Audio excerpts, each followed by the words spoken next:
ఇలాంటి వారిని ఏమనాలి? అందరికీ నమస్కారం. ఈ వ్యక్తి అయ్యప్ప స్వామి దీక్ష తీసుకొని చూడండి ఎలాంటి పనులు చేస్తున్నాడో. దీక్ష తీసుకునేది మనల్ని మనం నిగ్రహించుకొని స్వామి నామజపంతో అలాగే స్వామి ఆలోచనలతో ఉండడానికి. అసలు ఉండలేని వారు ఎందుకు దీక్ష తీసుకోవడం? ఈయననే కాదు, చాలామంది దీక్ష తీసుకొని ఎలా పడితే అలా మాట్లాడడం చేస్తున్నారు.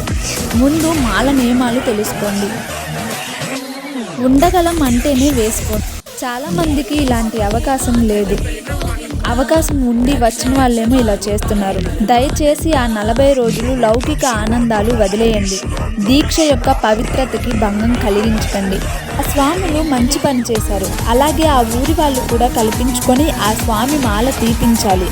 మీరేమంటారు? కామెంట్లో చెప్పండి. స్వామియే శరణమయ్యప్ప.